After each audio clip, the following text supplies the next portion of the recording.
тыңдаған адамды ойландырып, көрген адамды жігерлендірген, әр сөзі қазақтың жүрегіне жеткен тұлға Бейсен Құранбек. Қарапайым ауылдан шығып, барша қазақ үлгі болған азамат Бейсен ағамыз. Бүгін біз оның туған жеріне табан тіреп, жүріп өткен жолынан күлеміз. Бұл Бейсен жолы. 1971 жылы Алматы облысы Кербұлақ ауданы Қоңыржай Қызылжар ауылында дүниеге келген. Дәл осы білім ордасында алғаш мектеп табалдырығын аттаған. Дәл осы шағын ауылда ол алғаш әріп таныды, алғаш арманға берілді, алғаш жауапкершілікті сезінді. Профессор Жапар Жомарт Жапарұлы да осы киелі Қызылжар топырағында дүниеге келген. Туған жер адамның рухани тамыры. Ал Бейсен үшін Қызылжар өмір бойғы шабыттың бастауы болды. Ауылдастарына сыпайы, ізденімпаз, көп оқитын бала ретінде есте қалды. Арманын ерте таңдаған, арманына жеткен жас еді.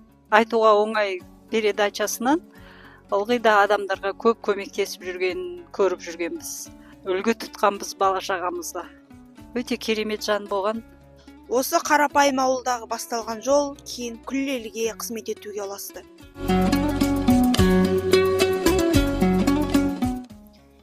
Бейсен Құранбектің кәсіби жолы Талдықорған қаласындағы Жетісу телеарнасынан басталды. Ол журналистикаға ерекше жауапкершілікпен қарады. Эфир алдында әр дерекке мұқият болды, өйткені халық бізге сенеді деп айтатын. Уақыт өте ол республикалық деңгейдегі танымал журналистке айналды. Айтуға оңай, біздің уақыт сияқты бағдарламалар оны елге жақын етті. Өзін халықтың жанын түсіндіретін көпір деп білді. Әріптестері үшін ол ұстаз, жас тілшілерге жол көрсеткен ағалық тұлға. Жақсы журналист ең алдымен жақсы адам болу керек дейтін Бейсен Құранбек. Оның бұл сөзі қазіргі ұрпаққа да бағдар шам. Бейсен Құранбектің өмір жолы ол адамдықтың айғағы. Ол туған жерден алған тәрбиесін ел алдындағы қызметімен жалғай білді.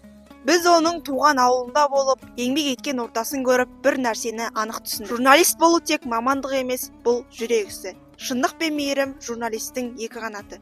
Бейсен өмірі әр қазақ жастарына өнеге. Бейсен Құранбек шындықтың шамшырағы.